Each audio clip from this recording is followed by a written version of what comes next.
ఇప్పుడు కాంగ్రెస్ ప్రభుత్వం గెలవడానికి ముఖ్యమంత్రి కావడానికి రేవంత్ రెడ్డి ముఖ్యమంత్రి కావడానికి ఎన్నుకుండి మొత్తం నడిపించింది స్టూడెంట్స్, విద్యార్థులు. కావాలని చెప్పి చాలా ఎత్తున బస్సు యాత్రలు కావచ్చు, ఇంకా ప్రచారం పెద్ద ఎత్తున చేసి తెచ్చుకున్నారు. ఇప్పుడు అదే విద్యార్థుల మీద ఈ పోలీసు వాళ్ళ జులుం, లాఠీ దెబ్బలు కొడుతున్నారు వాళ్ళని. అటు మొన్న స్టార్టింగ్ అంటే ఏదైతే ఇప్పుడు గవర్నమెంట్ స్టార్టింగ్లో గ్రూప్స్కు సంబంధించిన వాళ్ళు, డిఎస్సి సంబంధించిన వాళ్ళు అశోక్ నగర్ వేదికగా చాలా దెబ్బలు తిన్నారు, లాఠీ దెబ్బలు. మళ్ళీ అదే ఈరోజు మళ్ళీ ఇక్కడ హెచ్సియూలో కొనసాగుతూ ఉన్నది. ఈ పోలీస్ వ్యవస్థ ఎట్లా ఉన్నదన్న, ఏం చెప్తారు మీరు దీని? ఇప్పుడు రాహుల్ గాంధీ గారు అశోక్ నగర్కి వచ్చారు. రాహుల్ గాంధీ గారే అశోక్ నగర్కి వచ్చి మేమున్నాం, మీకు ఏ కష్టం వచ్చినా మేము చూసుకుంటాం, మీకు ఏ అవకాశాలు కావాలన్నా మేము ఇప్పిస్తాం, మీరు కేసీఆర్ గారిని ఓడించాల్సిన బాధ్యత మన మీద ఉందని చెప్పి యువకులను రెచ్చగొట్టి వాళ్ళకు బస్సులు ఇప్పించి ఊరూరా పంపించి పాపం తిండి లేదు వాళ్ళకు, తిండి కూడా పెట్టని పరిస్థితిలో వాళ్ళని తిప్పిరు. సరే ఏదో జరిగిపోద్దులే, మా బతుకులు బాగుపడతాయి, మా అయ్యవ కష్టపడి పైసలు పంపిస్తున్నారు, మా జీవితాల్లో వెలుగులు నింపుతాయి, మాకు ఇంత జీతం వస్తుందో, మాకు ఉద్యోగం వస్తుందో, ఉపాధి వస్తుందో ఉద్దేశంతో వాళ్ళు కూడా పోయి పాపం చెడు విష ప్రచారం చేసిరు. ఇక వాళ్ళు చెప్పిరు, వీళ్ళు చేసిరు. చేసినాక ఏమైంది చూసిరు. ఇక ప్రభుత్వం వచ్చింది, ప్రభుత్వం వచ్చినాక ఏమైందా అని చెప్పేసి అడగడానికి పోతే సెక్రటరియట్కి వచ్చిరు. ఏమైంది సారు, మా బతుకులు ఏంది, మా ఉద్యోగాలు ఏంటంటే పొట్టు లాఠీ చార్జ్ చేసి పంపిరు. అది జరిగింది. మరి ఇక విద్యార్థి వాళ్ళు పోయి ఇక ధర్నాలు చేస్తామంటే ఎందుకు ఒక్కుంటారు ప్రభుత్వం? ఊకోదు. అరే భయ్ మేము గెలవడానికి 100 చెప్పినాం, మేము గెలవడానికి 100 చెప్పినాం. విద్యాశాఖ కూడా ముఖ్యమంత్రి కానీ ఉంది. అదే అంటారా, విద్యాశాఖ కూడా ముఖ్యమంత్రి ఎందుకుంది? ఆయన ఏం చేయలేడు కాబట్టి ఉంచుకోండి, ఏం చేయలేని అన్నీ ఆయన దగ్గర ఉంటాయి. ఇప్పుడు ఆయన విద్యాశాఖ దగ్గర పెట్టుకొని ఇప్పుడు అర్హులు లేరంట కదన్న, ఇప్పుడు విద్యాశాఖని డీల్ చేసే అంత. వ్యవసాయ శాఖలో అర్హులు లేకనే మన పోచారం శ్రీనివాస్ రెడ్డి గారిని తీసుకెళ్లి అడ్వైజర్ పెట్టుకున్నాడు. ఈ తెలంగాణ వాళ్ళ రాష్ట్ర ప్రభుత్వానికి సలహాదారులు లేకనే మన పార్టీలో బీఆర్ఎస్ పార్టీలో ఉన్న కేకే గారిని తీసుకెళ్లి పెట్టుకున్నాడు. వాళ్ళ పార్టీలో అంతా ఎవరు అంత అనామకులే, ఎవరు అవగాహన రాహిత్యం, అవగాహన లేని వాళ్ళే. కాబట్టి ఏంటంటే వాళ్ళ ఎజెండా ఏంటంటే, ఇప్పుడు మనం ముఖ్యంగా కేసీఆర్ గారికి రేవంత్ రెడ్డి గారికి చాలా వ్యత్యాసం ఉంటుంది. కేసీఆర్ గారు తెలంగాణ తీసుకొచ్చిన ఒక మహా వ్యక్తి, ఈయన తెలంగాణను ఆగం చేయడానికి పుట్టిన ఒక నాయకుడు. ఈయన కేవలం ప్రజల కోసం నిధులు ఎట్ట రావాలి, ఏ జిల్లాలో ఏది కావాలి, ఎక్కడ ప్రాజెక్టులు కడితే ఎక్కడ రైతాంగం సస్యశ్యామలంగా ఉంటుంది, ఎక్కడ నిరుద్యోగులు బాగుంటారు, ఎక్కడ ఉద్యోగ అవకాశాలు పెంచాలి, ఏ ఐటీ రంగంలో ఎక్కడ అభివృద్ధి చెందితే ఎక్కడ బాగుంటుంది, ఎక్కడ ఇల్లు కట్టాలి, ఎక్కడ గుడి కట్టాలి, ఎక్కడ బడి కట్టాలనే ఉద్దేశంతో మాట్లాడే గొప్ప వ్యక్తి కేసీఆర్. ఈయనేంది, అమ్మ వాళ్ళు ఎట్లా చల్లగా ఉన్నారు నాయన, ఇల్లు మంచి కట్టింది కదా, వీళ్ళు ఎట్లా కూలవాలి, ఈరోజు కాలేజ్ బాగా కట్టినా వీళ్ళు ఎట్లా కూలవాలి, ఈ చెల్ల మొత్తం నీళ్లున్నాయి మొత్తం ఎట్లా జీరో వేయాలి, ఈ చెల్ల చేపలన్నీ ఎగురు దుంకుతున్నాయి దీన్ని ఎట్లా ఖాళీ చేయాలి, రాష్ట్ర ముఖ్యమంత్రి ఆలోచన ఇదే ఉంది కదా. చెప్పు, నువ్వు బయటికి రా, కెమెరాలు పట్టుకొని బయటికి రా. ఏ చెర్లలో నీళ్లు ఉన్నాయి? కేసీఆర్ గారు ఉన్నప్పుడు చెర్లలో ప్రతి చెర్ల నీళ్లు నిన్నాయి, భూగర్భ జలాలు పెరిగినాయి. రేవంత్ రెడ్డి గారు ఉన్నప్పుడు ఉన్నాయా? ఇప్పుడు ఉన్నాయా? అంటే దానికి రేవంత్ రెడ్డికి ఏం సంబంధం? ప్రతిది కూడా ఇప్పుడు కాళేశ్వరం నీళ్ళు, ఇప్పుడు కాళేశ్వరం బూచే చూపించి కాళేశ్వరం కుంగిపోయింది, ఊగిపోయింది, రాలిపోయింది, ఇదైంది అదైంది అని సొల్లు మాటలు చెప్పింది ఎవరు? ముఖ్యమంత్రి రేవంత్ రెడ్డి గారు, కాంగ్రెస్ పార్టీ వాళ్ళు. దాని తర్వాత ఏమైంది, ఇదే కేటీఆర్ గారు 50,000 మందితో నేను వానాకాలం పంటకు 50,000 మంది రైతులను తీసుకొచ్చి మోటార్లు ఆన్ చేసుకొని నీళ్ళు ఇడుస్తా అంటే అప్పుడు తలొగ్గి సోయి తెచ్చుకొని అప్పుడు బటన్లు ఆన్ చేసి నీళ్ళు ఇడిచారు. మరి అప్పుడు ఎట్లా వచ్చినాయి?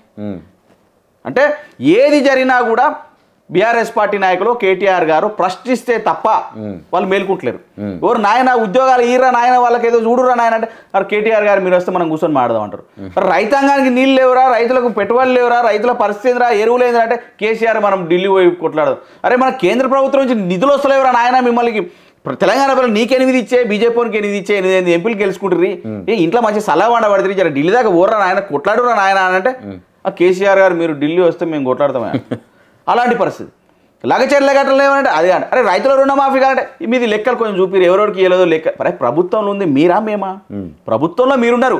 చిట్కా వేస్తే కలెక్టర్లు, డిప్యూటీ కలెక్టర్లు, ఇంకోలు, ఆర్డీఓలు, ఎంఆర్ఓలు లిస్టు తీసుకొచ్చి వీళ్ళకి వచ్చిందే, వీళ్ళకి రాలేదు, వీళ్ళకి ఈరా నాయన అంటారు. వీళ్ళు ఏమంటారు, మీరు లిస్టు తీసుకురారు. ఇది రైతన్నలు నీళ్ళు లేక పంటలు ఎండిపోయి చచ్చిపోతారు. ఎవరెవరు చచ్చిపోతారు చెప్తే మేము వాళ్ళకి ఏమైనా చూసుకుంటాం అంటారు. నేతన్నలు చచ్చిపోతారు నాయన ఊరేసుకొని అంటే, ఎవరు చచ్చిపోయారు నేతన్నలు లిస్ట్ చెప్పారు అంటారు. ఉద్యోగాలు లేక నిరుద్యోగులు ఊరేసుకొని చేస్తారు, యూనివర్సిటీలలో కాలేజీలలో ఇళ్ళల్లో చచ్చిపోతారు, జాబులు లేక, ఏజ్ ఎక్కువై, పెళ్ళిళ్ళు కాక, తల్లిదండ్రులకు ఇచ్చిన డబ్బులు ఖర్చు పెట్టలేక, వాళ్ళ మీద ఆధారపడి బతకలేక చచ్చిపోతా ఉన్నారు నాయన అంటే ఎంతమంది చచ్చిపోయారు చెప్తే వాళ్ళకు ఆధారం చూపిస్తాం. ఇదే పరిస్థితి తెలంగాణది. ఇదా ప్రభుత్వం పాలన, ఇదా ప్రజాపాలన. ఇలాంటి పరిస్థితిలో ప్రజాపాలన నడిపిస్తే ఎవరికి చెప్పుకుంటారండి? ఎవరు చెప్తారు? ఎక్కడికి వెళ్ళి చెప్పంటావు? ముఖ్యమంత్రి స్థానం ఉన్న పెద్ద వ్యక్తి కొంపలాన్ని కూల్చి ఆగం చేయబడి రాష్ట్రాన్ని అంతా ఆగం చేస్తూ ఉంటే ఇక మేము పోయి ఎవరికి చెప్పాలనే ఉద్దేశంతో ప్రజలు ఉంటే అందరు యావత్ తెలంగాణ ప్రజలకు కనబడేది ఒకరు కనబడుతున్నారు, కేవలం తెలంగాణ భవన్కి వెళ్తే మాకు న్యాయం జరుగుతుంది, తెలంగాణ భవన్కి వెళ్తే మా ఇండ్లు నిలబడతాయి, తెలంగాణ భవన్కి వెళ్తే ఉద్యోగాలు వస్తాయి, తెలంగాణ భవన్కి వెళ్తే మా కేసీఆర్ మళ్ళీ వస్తాడు, మా కేసీఆర్ని మళ్ళీ రప్పించుకోవాలా, మా కేసీఆర్ని మళ్ళీ గెలిపించుకోవాలి, మన రాష్ట్రం సౌభాగ్యంగా ఉండాలి అని చెప్పేసి ఒక ఉద్దేశంతో పనిచేస్తూ ఉన్నారు. పేర్లు మారుస్తారు, ఊర్లు మారుస్తూ తప్ప పేద బడుగు బలహీన వర్గాల ప్రజల బతుకు మారుస్తలేరు ఈ ప్రభుత్వం అని చెప్పి వేధిస్తున్నారు, విలువిల్లాడుతూ ఉన్నారు. రైట్ అన్న, ఫైనల్గా ఇప్పుడు ఆ 400 ఎకరాల భూమి ఇటుపక్క రేవంత్ రెడ్డి, ఇటుపక్క కేసీఆర్, బీజేపీ కూడా అంతే పెద్ద ఎత్తున కొట్లాడుతూ ఉన్నది. ఏం చెప్తావు ఓవరాల్గా? బీజేపీ గోడ మీద పిల్లండి, అది కొట్లాడుతున్నాను దయచేసి. గోడ మీద పిల్లలాగా బీజేపీ ఉంటుంది. నిన్న మహేశ్వర్ రెడ్డిని కూడా అరెస్ట్ చేసి ఎక్కడైతే పేరు బీఆర్ఎస్ పార్టీకి వస్తుంది, కేటీఆర్ గారికి పేరు వస్తుంది అనగానే రపరపరప బట్టలు వేసి మురికొస్తారు. నేనున్నాం, మేమున్నాం, మేము బతికే ఉన్నాం, బీజేపీ బతికే ఉంది, ఉంది అంటారు. ఆడికి వచ్చి ధర్నా చేయరా నాయన అంటే నన్ను లోపల ఉన్నట్టండి, నన్ను బండి సంజయ్ గారు రాష్ట్రం నిరుద్యోగుల కోసం కొట్లాడుతూ ఉంటే ఆ సెక్రటరీ గారు నన్ను లోపల తొందర నెట్టురా నాయన, నేను ఏసీలో కూర్చోవాలి, తొందర నెట్టు నేను వెళ్ళిపోతా అంటాడు. ఇదా పోరాటం అంటే? ఇదా పిడికిలి బిగి అంటే ఇప్పుడు అన్నిసార్లు ఒకటేలాగా చేయరు కదన్న, ఇప్పుడు విద్యార్థుల సమస్య కదా. అవును, మీరే అన్నారు కదా అన్నిసార్లు ఒకసారి. సరే, నిరుద్యోగులది లోపల నెట్టుమన్నాడు, వీళ్ళు నెట్టిరు, అది అయిపోయింది అనుకో.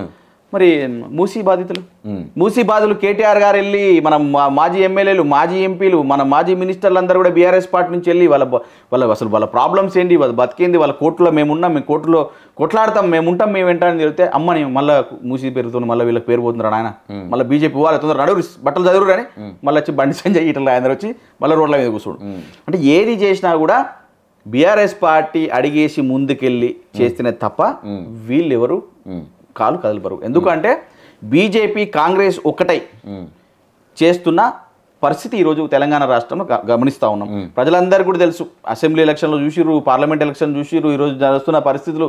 ఇప్పుడు నిజంగా మీకు చిత్తశుద్ధి ఉండి నైతిక విలువలు ఉంటే ఈరోజు మేము అడుగుతూ ఉన్నాం, మీరే కదా పార్లమెంట్ ఎలక్షన్లో ప్రమాణం చేసింది, మీరే కదా చెప్పింది ఆదిలాబాద్లో సిమెంట్ ఫ్యాక్టరీని పునరుద్ధరిస్తాం, వాళ్ళ యొక్క కార్మికుల జీవితాలు వెలుగులు నింపుతాం, మొత్తం వేలాది కార్మికులు వస్తారు, మోటార్లు తిరుగుతాయి, పరిశ్రమలు పెరుగుతాయి, సిమెంట్ ఫ్యాక్టరీ కలకల్లాడుతుంది, మరుగుతుంది, ఇది చేస్తుంది, అది చేస్తుంది అని సొల్లు మాటలు చెప్తారు.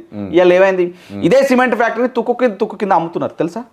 అలాంటి అమ్మే పరిస్థితి. మరి ఏమైంది? ఈ పార్లమెంట్ సభ్యుల నోర్లు మూగవైనాయా? ఎందుకు కొట్లాడట్లేదు? కేంద్రంలో మీరే కదా ఉన్నది. ఇదే పసుపు రైతులు మాకు ఏదో పసుపు బోర్డు వచ్చిందని ఆయన అని పంట ఎక్కువ వేసుకున్నారు. అది జగిత్యాల నిజామాబాద్ అక్కడక్కడ పంట ఎక్కువ వేస్తే ఆ పంటకు పండిరేవు కానీ దానికి కొనుటోడు దిక్కు లేదు. కొంటే వచ్చే డబ్బులు ఎంత? క్వింటాలకు 12,000 15,000 అయితే ఇప్పుడు 7,000 8,000 అమ్ముతారు. 12,000 ఎంత అన్నా ఓని నేను 12,000 ఇస్తాను కాంగ్రెస్ ప్రభుత్వం. ఏమైంది? ఇచ్చిరా? పోనీ అది గంగలో పోనీ, సరే వచ్చేదో వచ్చింది అని చెప్పి పసుపు బోర్డుకు ఏమైందంటే కేంద్రం నుంచి రూపాయి తీసుకురాలేదు. కేంద్రం నుంచి పసుపు బోర్డుకు ₹1 రాలేదు. ప్రశ్నించే బాధ్యత ఈ కేంద్ర ప్రభుత్వాన్ని ప్రశ్నించే బాధ్యత ఈ పార్లమెంట్ ఎంపీలకు లేదా? తెలంగాణ బీజేపీ ఎంపీలకు లేదా? ఏం చేస్తూ ఉంది మన తెలంగాణ? మీరు కూడా తెలంగాణ బిడ్డలే కదా. తెలంగాణ సమాజాన్ని, తెలంగాణ రైతాంగాన్ని కాపాడుకోవాల్సిన బాధ్యత మీ మీద లేదా? మీరు తెలంగాణ లేరా? తెలంగాణ వాదులు కాదా? ఉద్యమం చేస్తే కదా మీకు తెలిసేది, కష్టపడి తెచ్చుకుంటే కదా తెలంగాణ మీకు తెలిసేది. తెచ్చింది తెలంగాణ కేసీఆర్ గారు, కొట్లాడింది కేసీఆర్ గారు. సబ్బండ వర్గాన్ని ఏకం చేసి కొట్లాడి పిడికిలి బిగించి జై తెలంగాణ అనే నినాదంతో ఈరోజు తెలంగాణని తీసుకొస్తే మీరు కొంచెం పక్క జరగగానే ఈ తెలంగాణని విచ్చలవిడిగా ఆగం చేస్తూ ఉన్నారు. అలాంటి పరిస్థితుల్లో ఈ సమాజం నడుస్తూ ఉంటే మనం బాధపడ్డమే తప్ప ఇంకేం చేసే ప్రయత్నం చేయగలం.